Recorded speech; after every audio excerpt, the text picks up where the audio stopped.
gbogbo ọmọ káàárọ̀ oòjíire bí a kú àtàárọ̀ ẹ má bínú àṣà ò pẹ́ lóko bẹ́ẹ̀ rí àbí ká sọ pé àṣà máa pẹ́ lóko bẹ́ẹ̀ lẹ́ẹ̀kọ̀ọ̀kan bí ọba nídìí obìnrin jẹ́ kúmólú àrọ́gbẹ́ ẹ̀dá náà ni ọlọ́run nínú àánú ẹ̀ ní kó ṣàánú gbogbo wa mo kí wa pa kú àtàárọ̀ mo kí apá kú ìsinmi òṣòun tó níbẹ̀rẹ̀ tí lópin lọ́jọ́ Friday inú gbogbo wa ní ń dùn pé a fẹ́ bẹ̀rẹ̀ ìsinmi òpin ọ̀sẹ̀ láti lò tán kí everybody ó padà sẹ́nu iṣẹ́ ẹ̀ lọ́la. Unfortunately àwa kan ń bẹ tó jẹ́ pé ọlọ́run nìkan ló lè fún wa nísinmi lọ́lídé àwa tá a wà ní kàtígórì yẹn pọ̀ díẹ̀ bàbá ti mú sọ́jà tá a máwọn agbófinró ò tó bẹ́ẹ̀ kí wọ́n gbọ́lídé ìjọ́kíjọ́ tọ́lọ́pàá bá ti náà bá ti lọ́lídé kí wọ́n tó padà wọlé tí wọ́n bá ti fẹ́ jí gbogbo aráàlú gbé tán tí wọ́n bá ti fẹ́ já gbogbo aráàlú lólè tán ìwà láabi àti iṣẹ́ ọ̀daràn yóò pọ̀ gan gidi so sọ́jà o ọlọ́pàá o kò sáàyè ìsinmi fún wa ẹni tó tún dà bẹ́ẹ̀ náà làwọn oníròyìn ò ní sinmi fá torí ojúmọ́ kan ò ní mọ́ kí ṣẹlẹ̀ ọmọ ṣẹlẹ̀ ojúmọ́ kan ò ní mọ́ kí ròyìn tuntun ọmọ gbòde kan ó bá wá jáde wíwúrò bí ṣẹlẹ̀ bá ṣẹlẹ̀ bí ó bá sáwọn oníròyìn ń bẹ̀ bó lẹ́yìn ó ṣe gbọ́ bó làwọn ó ṣe gbọ́ bó làwọn tó kù ó ṣe mọ̀ nípa rẹ̀ ó túmọ̀ sí pé ọkùnrin tí ń sun ara fọkùnrin ni oníròyìn ni ọlọ́pàá ní iléeṣẹ́ ológun làwọn ọmọ ológun ìbáàjẹ́ ọmọ ogun orí ilẹ̀ ìbáàjẹ́ torí ojú òfurufú ìbáàjẹ́ tinú omi àti bẹ́ẹ̀ bẹ́ẹ̀ lọ tó ìdórí civil defence bàbá rí wọn ẹja kí wọn lóòótọ́ kàn dá ń bẹ nù rẹ̀ sí àwọn tí ọ̀dà láàrin wọn pọ̀ rẹpẹtẹ but pàpà síbẹ̀síbẹ̀ náà kò sọ wípé ká má mọ̀ pàtàkì àti ipa tí àwọn tó kù ń kó so ọlọ́run ní jẹ́ káwọn agbófinró kí wọ́n gbọ́fà àwọn sọ́jà ò ní farapa láṣẹ Èdùmàrè so having said that mo kí gbogbo ọmọ káàárọ̀ oòjíire bí pẹ̀kú dédé àkókò yìí lẹ́ẹ̀kan sí ìbànújẹ́ ò ní kàn yín ibi ò ní kàn yín à ń yọ̀ síra wa lọ́rùn náà ni bẹ́ẹ̀ bá pẹ́ míì sí wa bẹ́ẹ̀ bá pẹ́ retí wa ẹ̀rí wa bẹ́ẹ̀ bá pẹ́ míì sí prógráàmù wa à ń yọ̀ síra wa lọ́rùn ni ìfẹ́ ni ọlọ́run nípa náà fẹ́ láṣẹ Èdùmàrè mo kí mo lò yín lọ́gọ̀ ẹnu lẹ́ẹ̀kan sí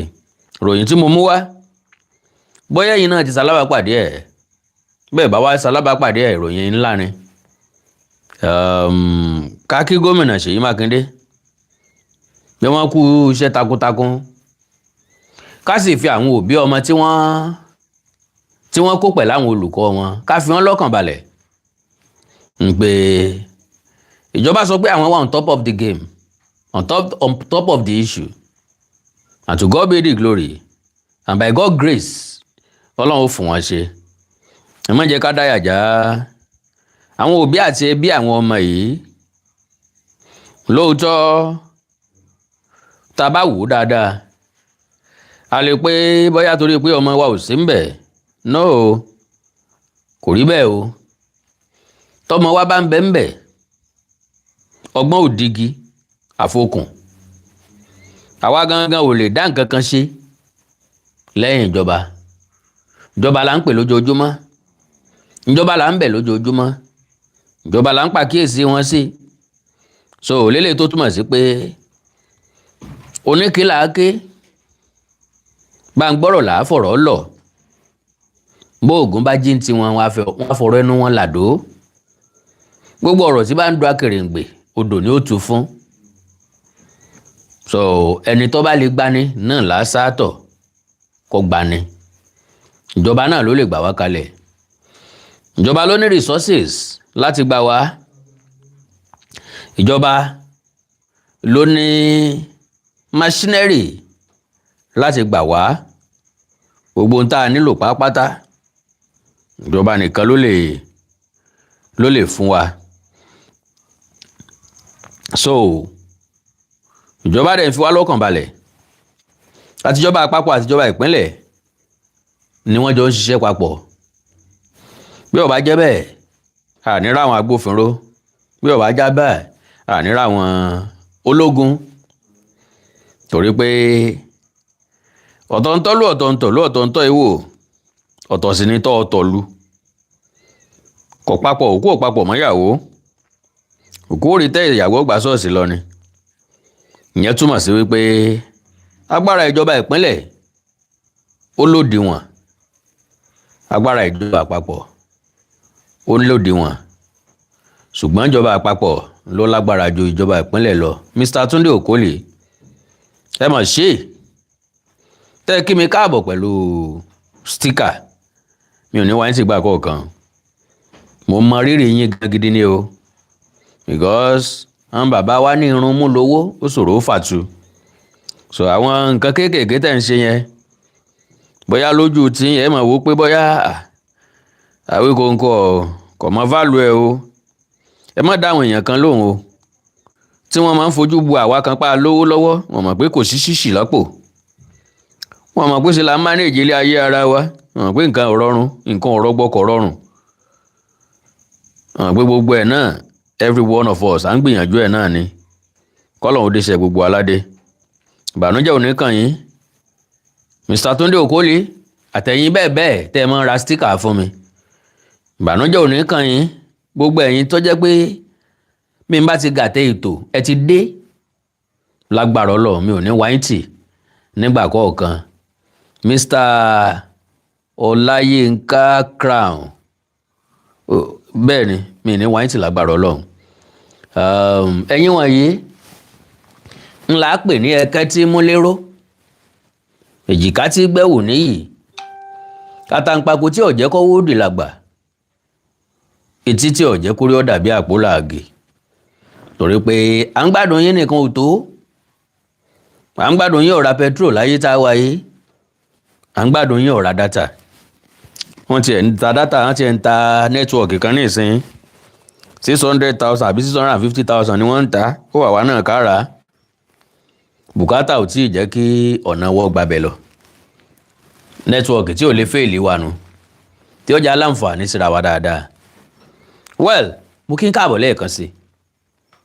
pẹ̀lú ògo Ọlọ́run mi ò wá láti wá gbàsìkò yín, because n tó wà essential nígbésí ayé ẹ̀dá ni time,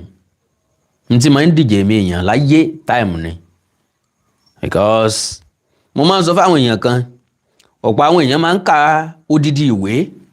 wọn lè má rí nǹkan kan mú lò ń bẹ̀. Èmi lè ka awẹ́ ìwé kan péré máa utilize ẹ̀. Ǹjọ́ mo ti kàwé débi pé time is money, you have to spend your time wisely, n ò gbàgbé láéláé. Ǹjọ́ mo kà débi pé make AY the sunshine, n ò gbàgbé láéláé. Ǹjọ́ mo ti kà débi pé he who keep his time keep his life, n ò tún gbàgbé láéláé. So ó jẹ́ kí n mọ value àsìkò. Ẹni tí ó bá tí ì ṣetán àti sùn nínú yín, you have a lot of things to meditate on, to work on, to do. Ẹni tí ó bá dẹ̀ ní nǹkan tó fẹ́ ṣe ti ṣe ọ̀pọ̀lọpọ̀ nǹkan látàárọ̀, wọ́n ti sinmi látàárọ̀, wọ́n fẹ́ sùn kán lọ bẹ̀rẹ̀ iṣẹ́ láàárọ̀ ọ̀la. So who am I láti wá dédé waste àsìkò yín? Whenever you see me online, mo wá fún nǹkan pàtàkì, mo wá fún iṣẹ́ pàtàkì láti wá jẹ ni. God bless you. Lágbára Ọlọ́run mi ní wáyé tì. Alright, ẹ̀yin náà fẹ́ ṣe bí Mr. Túndé Òkólì, ẹ fẹ́ ṣe bí Mr. Ọláyínká Crown, ẹ̀yin náà fẹ́ ra stíkà fún mi, níbi tẹ́ ti ń wò mí náà ni, ẹ lè click lórí stíkà táwọn rà, yóò gbé lọ síbi táwọn stíkà yẹn wà, ẹ máa lè ra ilé tí agbára yín bá ká ń bẹ̀, tàbí ibi tẹ́ ti ń wò mí yẹn wò sálẹ̀ lọ́wọ́ ọ̀tún ẹ máa rí $sign bẹ̀, ẹ click lórí $sign yẹn, yóò gbé lọ síbi táwọn stíkà yẹn wà. God bless you all. Now, pápápá, ìjọba Ṣèyí Mákindé ní àwọn ọmọ ibi tí wọ́n kó àwọn ọmọ yẹn sí, wọ́n bá wa sọ̀rọ̀ tó pọ̀, ṣùgbọ́n bí wọ́n bá sí láwẹ́ kò ní dáa tó.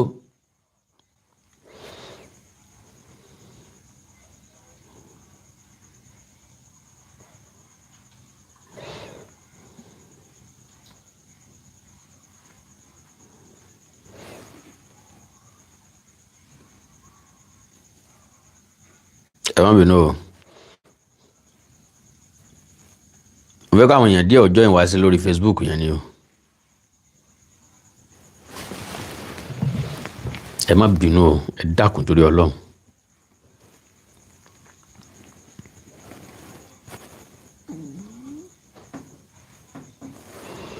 ẹ má bínú o.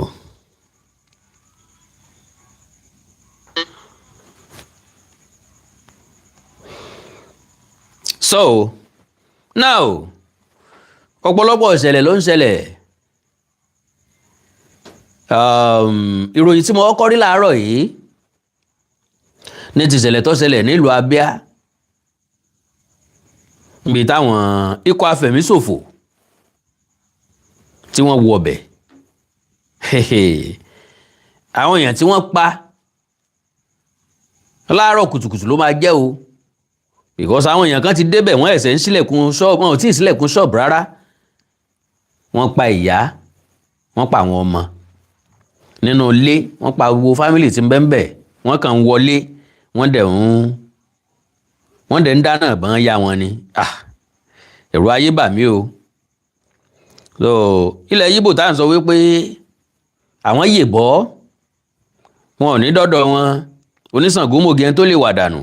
wọ́n jẹ́ kó yé wa wípé nobody's exemption kò síbi tí ọwọ́jà àwọn kìnìún ọ̀hún òde sáàmáwò wọn bẹ́ẹ̀ náà ni àwọn ẹ̀yà Ìgbò mo jẹ́rìí wọn àwọn ó gbé gbèsè akin àwọn ẹ̀yà Ìgbò wa ń wò wá gẹ́gẹ́ bí ẹ̀yà tó jẹ́ pa àti ń rojọ́ jù bẹ́ẹ̀ ni wọ́n ní action wa kéré ẹjọ́ là ń rò jù ńbẹ̀ náà wọ́n ti sọ fún mi pé wọ́n jí àwọn èèyàn méjì gbé lónìí àbí bóyá lánàá sì ni wọ́n jí àwọn nílẹ̀ Yíbò náà ni wọ́n jí àwọn èèyàn méjì gbé ọkùnrin kan obìnrin kan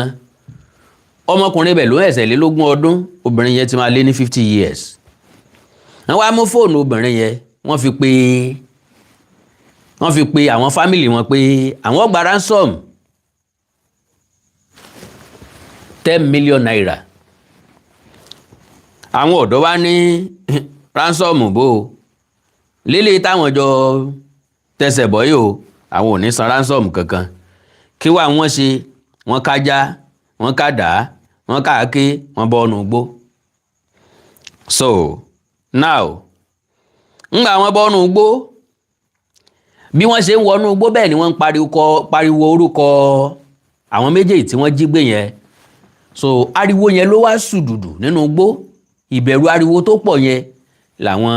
ajínigbé ni wọ́n fi fa àwọn tí wọ́n jí gbé lẹ̀ náà fi fẹsẹ̀ fẹ́ ni wọ́n fi rescue àwọn méjèèjì àwa náà ti rírò ẹ̀ lọ́dọ̀ wa táwọn èèyàn náà kájá sọ́nà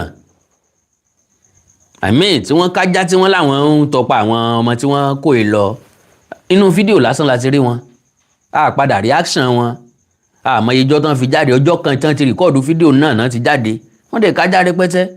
àwa náà dẹ̀ sọ fún wọn wípé bẹ́ẹ̀ bá fẹ́ jìjà yìí ò tẹ́ fẹ́ rí jà ètì ajá síwájú àwọn Fúlàní tẹ́ rò pé wọ́n gọ̀ láyé àtijọ́ wọ́n bá fẹ́ jagun wọ́n máa ti màálù síwájú màálù ní ọ̀kọ̀ọ̀kọ̀ wọnú ìlú yín màálù ní ọ̀kọ̀ọ̀kọ̀ ṣáájú mélòó lẹ́yìn ń ban àwọn tí ṣe ń bọ̀ lẹ́yìn ọmọ ta ọfà tiwọn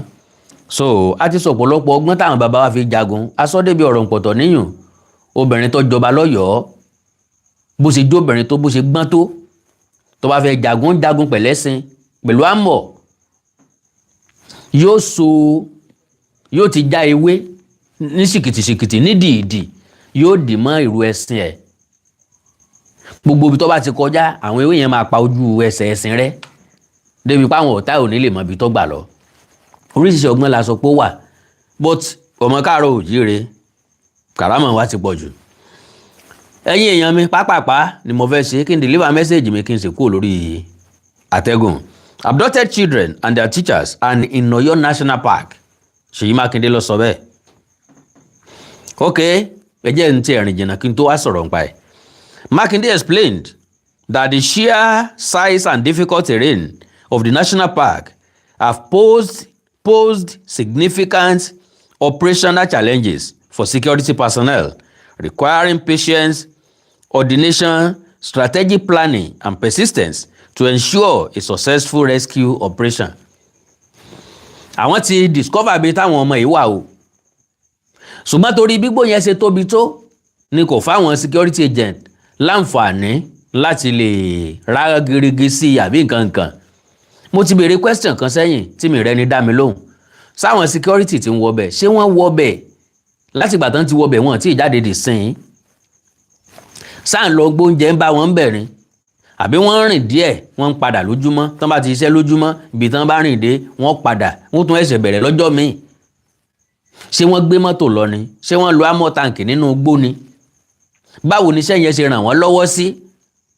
because kọ́ mọ̀ jẹ́ wípé akàndédé ń fi aráàlú lọ́kàn balẹ̀ lórí irọ́ gẹ́gẹ́ bí àṣẹ nìkan tó ń pé lórí irọ́ tó yẹ pé lórí òfegè ńlá ń fọkàn balẹ̀ lé lórí tá a máa expect ń pé àwọn security agent wọ́n á wà successful lọ́jọ́ kan wọ́n ti fẹ́ débẹ̀ ó kù díẹ̀ kan débẹ̀ ńbo wọ́n rìn dé ńbo wọ́n ń pòyì ńbo ni wọ́n ti ń bá dé láti ẹjọ́ yìí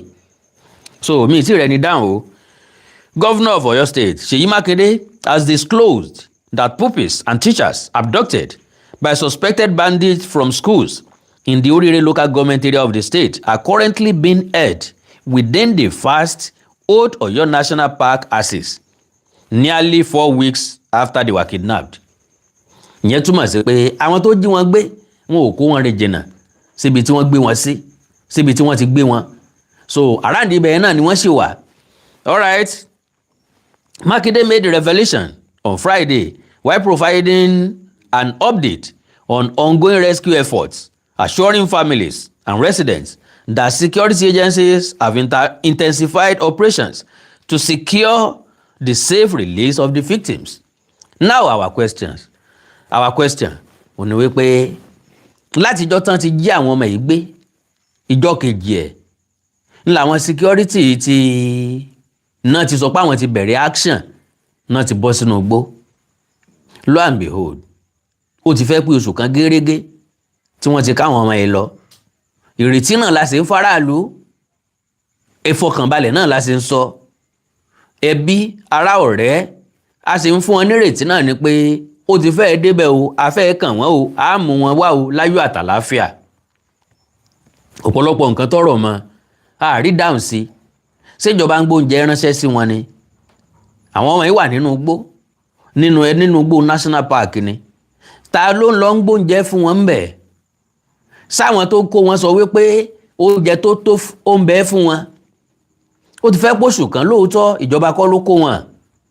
àwọn security agent kọ́ ló kó wọn sábàbí ló kó wọn kádàrá ló kó wọn àgbà kádàrá aṣọ kan ṣoṣo ṣé wọ́n láǹfààní àti bọ́ pátá wọn àwọn ọmọ kéékèèké wọ́n ń jókòó ńlẹ̀ẹ́lẹ̀ ni o ẹ gẹ́ẹ̀tì mi mo ní reason tí mo fi sọ bẹ́ẹ̀ ṣé wọ́n láǹfààní àti bọ́ pátá wọn ṣé wọn ò lè bọ́ ṣé wọ́n bọ́ so ṣe é fọ̀ ṣé wọ́n bá wọn fọ̀ ṣé wọ́n gba àwọn principal yẹn láàyè láti máa bá wọn fọṣọ sorry o to use that language o because gbogbo alámọ̀ wípé ìmọ́tótó borí àrùn mọ́lẹ̀ bọ́yẹ́ ṣe borí ooru pátá kan nídìí ọmọdé kò yẹ kó kọjá ọjọ́ kan bọ́mọ bá wá lọ́bùn tàbí òbí ẹ̀ lọ́bùn wọn ò ráàyè ọjọ́ méjì àwa tá a jẹ́ géńdékùnrin bá ń gbé power bank wá àwa tá a jẹ́ géńdékùnrin bí bọ́ksà bá lọ́jọ́ mẹ́ta nídìí rẹ̀ yóò fún ọ ní èbó tán okùndà yóò fún ọ ní èbó tán so ìyẹn ló jẹ́ kí n ìyẹn ló jẹ́ kọ̀ọ̀kan mi ó lọ sọ́dọ̀ àwọn ọmọ yẹn wípé lóòótọ́ àti lódodo àyàngbé ajá dùn ṣùgbọ́n kí la jẹ kájọ tó gbẹ so gbogbo ilé náà níjọba gbọ́dọ̀ rò mọ́ gbogbo ẹ̀ náà làwọn security agents gbọ́dọ̀ rò mọ́ because lọ́kàn mi yìí sì rí dáhùn sí ìbéèrè yẹn ibo ni wọ́n rìn dé lójúmọ́ tó bá jẹ́ pé àwọn security agent náà ti wà nínú igbó láti day 1 àbí day 2 tán ti já àwọn ọmọ yìí gbé báwo làwọn náà ṣe ń live nínú igbó ṣé kìí ṣe pàǹparọ́ tanra wa because n tó bá mú tó fi jẹ́ pé a ṣiṣẹ́ díẹ̀ lọ́jọ́ kan a padà sẹ́yìn bí ìgbà tá a mọ nǹkan tá à ń ṣe ni o bó bá jẹ́ bùsọ̀ kọ̀ọ̀kan ni wọ́n rìn lójoojúmọ́ èmi nígbàgbọ́ pé ó yẹ kán ti débi tí wọ́n káwọn ọmọ yìí sí. Yes, bá a ti sọ wípé ókè o national park yẹn o torí pọ́ fẹ̀ ni o torí pọ́ tóbi ni o nǹkan ó yẹ kó níbi táwọn security agent máa dé lójúmọ́. Ọ̀nà mélòó ló wọ national park? Sọ́nà kan péré làwọn security agent ń gbà ni. So gbogbo àwọn nǹkan yìí ló wà stake. Wọn ò lè kó èèyàn 45 sáré. Bó security agent gan bá bẹ̀rẹ̀ sí ní yìnbọn sókè, àwọn gan ò lè mọ nǹkan tí wọ́n ó ṣe. Gbogbo àwọn nǹkan yìí ló wà stake. K'Ọlọ́run ràn wá lọ́wọ́. So the victims were abducted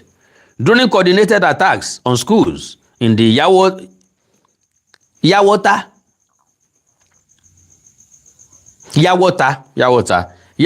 and Ahoro Eshele communities of Orire local government area on May 15. Candidate òní. Today will be June 14. Ọ̀la ni yóò pé oṣù kan gẹ́rẹ́gẹ́ tí wọ́n ti jó àwọn èèyàn kó lọ. According to the governor, intelligence report available to security agencies indicate that the abducted school children and teachers remain within the wider Old Oyo National Park area, a massive forest reserve that stretches across parts of 10 local government areas in Oyo State and covers approximately 2,500 square kilometers. Makinde explained that the sheer size and difficult terrain of the national park have posed significant operational challenges for security personnel, requiring patience. Wàá padà lọ gbé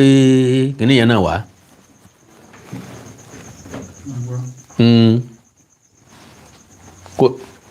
Ok, wá gbé kíní wá. Wá gbélé wá. Dan gbé kò please wá. Pọ̀ wà mí. Sorry o, tí mo fi ń kà lọ fẹ́ kú o. So,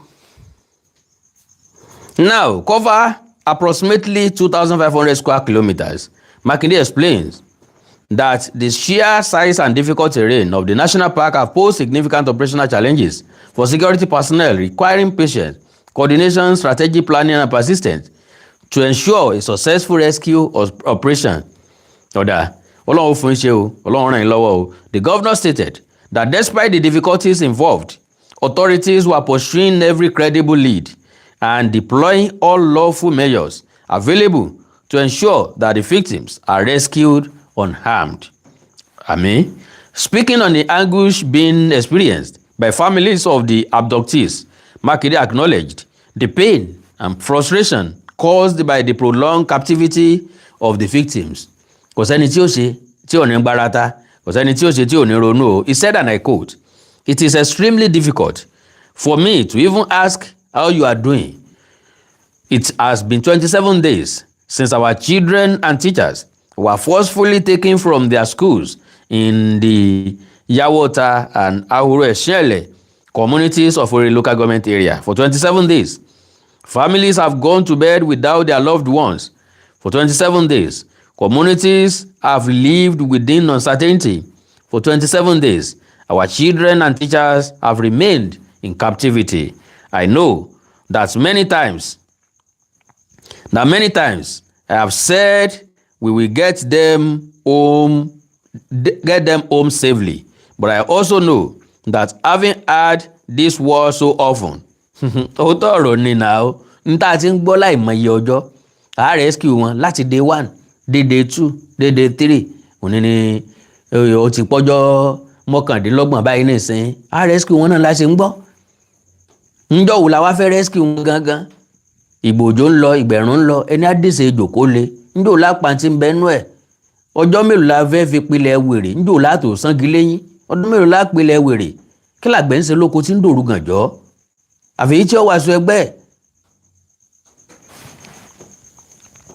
So, I know that many times I have said we will get them home safely, but I also know that having heard this word so often, without seeing that outcome yet, they may now sound hollow or empty. Please trust that they are not. We are doing everything within our power to bring them home safe. Governor said, although details of the rescue operation for security reasons, efforts were continuing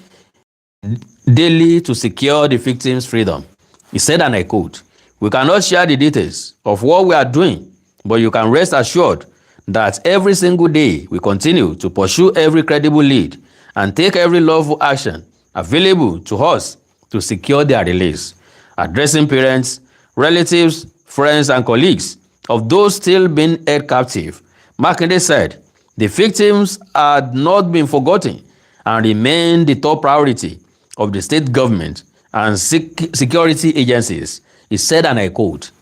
"To the parents, relatives, friends, and colleagues of those still in captivity, I know that no statement can ease your pain, but please know that your loved ones have not been forgotten. They remain at the center of our efforts every single day." The governor then revealed the latest intelligence regarding whereabouts of the abductees. He said, and I quote, "One thing I can say is that our security reports indicate that they remain within the wider Old Oyo National Park axis. This is a vast area that stretches across parts of 10 local government areas in our state, covering approximately 2,500 square kilometers. I mention this not to discourage anyone, but to help us understand the scale of the challenge before us. This is not an issue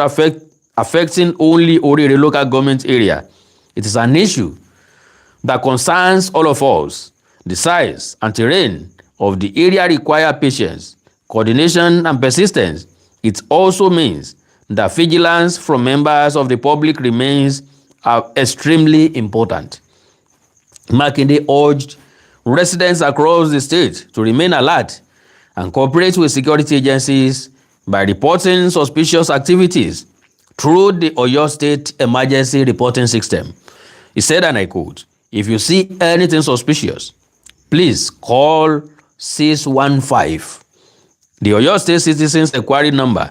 The line is toll-free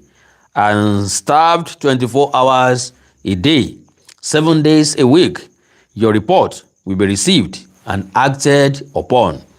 The governor also appealed to members of the public to avoid spreading rumors or unverified reports regarding the abduction, warning that misinformation could undermine ongoing rescue efforts and jeopardize the safety of the victims. He said, and I quote, "We will continue to provide factual updates on the efforts being made to bring our children and their teachers home. However, I must once again appeal to all of us not to spread unverified information about these abductions. Please rely on official channels for information. These are sensitive matters, and we must avoid anything that could jeopardize rescue efforts. Continue to pray for their safe return. Continue to remain vigilant and continue to support the efforts of our security agencies as we work towards bringing every one of them home safely." The abduction of the pupils and teachers from schools in Yawota and Ahuro Ishele communities has generated widespread concern across Oyo State, with families of the victims anxiously awaiting their release as the captivity enters its 4 weeks. Well, pápápá ẹ̀yin èèyàn wa, ọ̀rọ̀ lẹ gbọ́ yìí. Ìjọba ìpínlẹ̀ Ọ̀yọ́ lábẹ́ onímọ̀ ẹ̀rọ Ṣèyí Mákindé, truth need to be told. Kábàárà wa sọ eléyìí tí jẹ́ òótọ́ ọ̀rọ̀ tí sòdodo. Gómìnà Ṣèyí Mákindé ó gbìyànjú gan, Ọlọ́run gbọ́, but nǹkan ẹyọ kan tí gómìnà ò lè ṣe ni pé gómìnà fúnra aláre ò lè wọnú igbó, but ó ń gba security report day in day out lélẹ̀ tó túmọ̀ sí pé ọ̀rọ̀ àwọn ọmọ yìí ó mú lára, ó dẹ̀ mú ní ọ̀kúnkúndùn. So kí ni tá sọ fáwọn tó jẹ́ òbí ọmọ, tó jẹ́ òbí àwọn ọmọ yìí, ó ní pé ẹ jẹ́ á fìgbẹ́kẹ̀lé wa sínú Ọlọ́run. Ẹ má jẹ́ apara wa kíkó tó dé o. Ẹ má sọ̀rọ̀ yín dà láìsàn káwọn tó wà nígbèkùn ó tó bọ̀. Ẹ fi gbogbo nǹkan lé Ọlọ́run lọ́wọ́. ikú ń pagilé tí aláwọ̀ ábílẹ̀ ta sẹ́ńtọ́ fáwọ́ ẹ̀ Sunday ẹja nígbàgbọ́ wípé ọlọ́run ọba nìkan ló lè pa tó lè jí ọlọ́run ọba ló ní ààbò lọ́dọ̀ wọ́n ní bí ọlọ́run ọba ọba kọ́lé náà kọ́lékọ́lé ń ṣe lásán bọ́lọ́run ọba wá pa ìlú mọ́ olùsọ́gbọ̀n kan ń dárun mọ́jú lásán ni o ẹja nígbàgbọ́ wípé àwọn ọmọ èèyàn padà dé láyọ̀ àtàláfíà ẹ jẹ́ ká fura wa lọ́kàn balẹ̀ ẹ̀yin ẹbí àwọn ọmọ yìí ni mò ń sọ nípa rẹ̀ o ẹbí àwọn èèyàn tí wọ́n kó yìí ẹ jẹun lásìkò tó yẹ kẹ́ ẹ jẹun ẹ yọ̀ǹda ẹ̀fọ́ lọ́hùn wípé ọlọ́run nìkan ló lè tú ẹni tó wà nígbèkùn ẹni tó wà nígbèkùn lè tú rẹ̀ kalẹ̀ ìjọba ó gbìyànjú ṣùgbọ́n ọlọ́run ni yóò dé ìgbìyànjú wọn ládé ọlọ́run yóò fi yín lọ́kàn balẹ̀ ọlọ́run ó múnú yín dùn ọlọ́run ó ṣe àwọn ọmọ yìí pẹ̀lú àwọn ọ̀gá wọn ní rírí padà torí wípé wọn ò lẹ́sẹ̀ kankan lọ́rùn bíi tí òkọ́ mọ àwọn ọ̀gá àwọn olùkọ́ àtijẹ àtimú wọn bá lọ láti lọ tún orí ọmọ ọlọ́mọ ṣe ńlọ sọ wọ́n dèrò inú gbó o iṣẹ́ ìtorí ọmọ ọlọ́mọ ṣe yóò dùn àwọn èèyàn míì nínú láì sọ pé wọ́n fẹ́ ṣerú iṣẹ́ bẹ́ẹ̀ lọ́jọ́ iwájú bàbá dẹ́rù bá tíṣà bàbá mọ̀páyà bá tíṣà tá a bá sanwó tó dáa fún tíṣà ò bá gbégbé ayé tó dáa yóò lé àwọn èèyàn sákò nídìí iṣẹ́ tíṣà kò dẹ̀ sẹ́ni tó lè dá ọmọ ẹ̀kọ́ láàrin wa láti bá wọn ṣe homework lásán lé ó ní ẹlẹ́dàá wa lára ó ní olódì wa lára reality ni mo ń sọ fún wa ọ̀pọ̀lọpọ̀ nínú wa tọmọ wa bá sọ pé wọ́n fún un lásàímẹ́ǹtì á lè bí ìgbà téèyàn bá ń lé ajá ni pé mọ́ fún mọ́ kò problem kankan wá báyìí mi ń tèmi o ìwà àti olùkọ́ yín ẹjọ́ lọ́mọ sàsáímẹ́ǹtì yín à ń bọ̀sìn olùkọ́ tí wọ́n ti dúró tì látàárọ̀ ló jẹ́ pé aago 3 lọ́mọ mi ò lọlé aago 4 lọ́mọ mi ò lọlé so ìjọba àpapọ̀ mò ń sọ ilé pé wọ́n ní láti pay attention sọ́rọ̀ àwọn teacher apart from nǹkan tó ṣẹlẹ̀ yìí we need to take care of our teachers ìjọba àpapọ̀ àti ìjọba ìpínlẹ̀ mi mọ̀ bí ìjọba bó bá ṣe ṣe tíjọba bá jẹ́ ìjọba àpapọ̀ ló ń sanwó wọn tíjọba ìpínlẹ̀ náà bá ní nǹkan tí wọ́n máa bá wọn hard sí things are so hard ọ̀pọ̀lọpọ̀ teacher wọ́n ń ta nǹkan panu nílé ìwé ni wọ́n fi ń rọ́wọ́ yọ o láàrin ẹgbẹ́ o wọ́n sábà rọ́wọ́ yọ kọ́lọ́n dáríjì mi ọlọ́run dáríjì mi o lágbára ọlọ́run wọ́n rọ́wọ́ yọ ṣùgbọ́n wọn ò gbégbé ayé tó dùn mọ́ èèyàn nínú kì í dẹ̀ ṣẹjọ́ wọn àwọn dẹ̀rẹ́ àwọn ni wọ́n ń torí ọmọ ọlọ́mọ ṣe bí ó bá sólùkọ́ kò sí nǹkan tí majority wa máa mọ̀ teacher ló kọ́ president teacher ló kọ́ ministers teacher ló kọ́ governors gbogbo àwọn tó sọ pé àwọn jókòó sílé ìgbìmọ̀ aṣòfin lónìí iṣẹ́ ọwọ́ teacher ni agbẹjọ́rò tẹnu rẹ̀ ọmọ rí pérépéré ní kóòtù iṣẹ́ ọwọ́ teacher ni adájọ́ tí yóò jókòó sí kóòtù tí yóò gbẹ́jọ́ ẹ̀tún tí yóò gbọ́ tòsì tí yóò sọ pé ibi tẹ́jọ́ lọ rèé iṣẹ́ ọwọ́ teacher ni so àwọn tí wọ́n fún wa lórí ọ̀fẹ́ yìí ẹ̀já gbìyànjú láti tọ́jú wọn láyé àtijọ́ ni èrè tíṣà ń bẹ lọ́rùn o sòfà tèrè gọ́fúnà ọba ti sí lọ́rùn tèrè president ò sí lọ́rùn tèrè senator ò sí lọ́rùn tèrè local government chairman lásán ò sí lọ́rùn ẹ má jà fèrè tíṣà sọ́rùn ẹ jẹ́ káwọn náà já ìwọ̀nba èrè wọn láyé tá a wáyé o ọlọ́run nínú àánú ẹ̀ yóò dúró ti gbogbo wa o àkàndọ̀rọ̀ ẹ̀kọ̀ǹkọ̀ mi ò nílò láti gbà kókò yín information tí mo ní náà mo ti mú wá o oorun ayọ̀ lásùn àní tójú òun dojú ikú ẹ jẹ́ kí n fi opportunity yìí apologize lọ́wọ́ ẹ̀yin parent àwọn akẹ́kọ̀ọ́ mi tí mò ń kọ́ lédè Yorùbá because mo rí i pé àwọn èèyàn kan fara ya àkọ́kọ́ ẹ jẹ́ kí n lò báyìí ẹ jẹ́ ká máa ní sùúrù fúnra wa ká sì máa gbìyànjú àti understand ara wa because àwọn nǹkan kan ń bẹ tó yẹ pé kò lè complete láyé kò sọ́mọ tí yóò lọ iléèwé complete látọjọ́ tí wọ́n ti bí ọmọ kí wọ́n á tó fi parí primary secondary university kò wá ní miss class fọ́jọ́ kan kò sí rárá kò sí ní tá a lè ṣe láyé tó lè complete now lánàá ní tí ò jẹ́ ká ní class ni pé mo ní ìnáwó tí mo lọ èmi gan dẹ̀ wá ń sáré bọ̀ torí àwọn ọmọ yẹn pé kí n lè take wọn up kí n lè kọ́ wọn but mi lè make ẹ̀ now oríṣiríṣi àwọn parents wa ti ń sọ̀rọ̀ gbàdógójì èrò wájà ọlọ́run nínú àánú ẹ̀yọ́ wà pẹ̀lú gbogbo wa ẹ jẹ́ máa take it easy pẹ̀lú ara wa understanding ló matter ọlọ́run yóò jẹ́ ká jèrè gbogbo àwọn ọmọ wa lágbára ọlọ́run ìbànújẹ́ ò ní kàn wá o ẹ like follow page mi lórí Facebook ẹ̀yin náà fẹ́ kọ́ ọmọ yín ó darapọ̀ mọ́ wa orí ọ̀fẹ́ àtàyè wa àwa sí class wa lónìí miss class kì í ṣe pa dédé miss class o ó wá bẹ́ẹ̀ ni o ẹ má bínú o ẹ̀yin parents wa mo ti bẹ̀ àwọn akẹ́kọ̀ọ́ mi fúnra lára mi nígbà tá a dé yàrá àkàwé mo ti inú wọn dẹ̀ dùn kò dẹ̀ sọ̀rọ̀ mọ́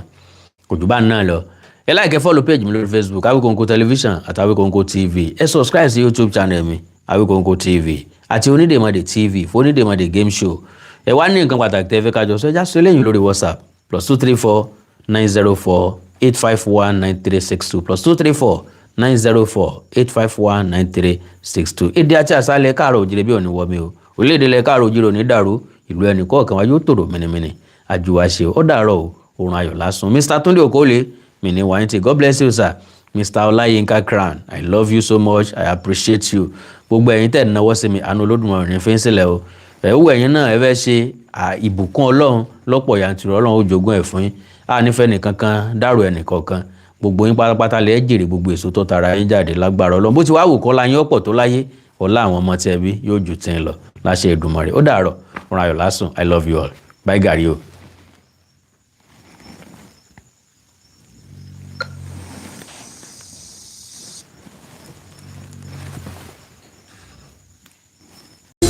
ètò kan tó tèmi létí ètò olómi ọgbọ́n ni ọmọ òye nìkan ẹ̀wà kan fìdílé àbíkẹ́ fìdílé kan kálẹ̀ rẹ̀ kọ́kọ́ lórí ètò yóò. lórí ètò Olúṣọ̀lá olómi ọgbọ́n.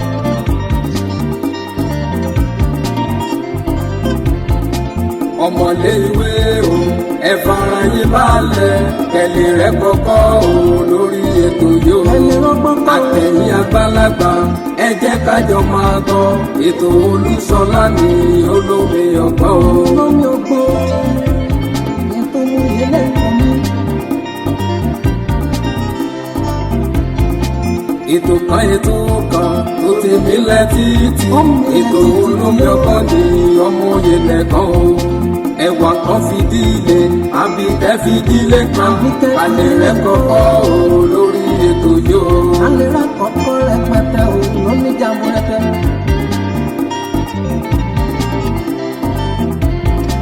àtẹ̀yìn àgbàlagbà ẹ jẹ́ kájọ máa gbọ́ ètò Olúṣọlá ní olómi ọgbọ́n.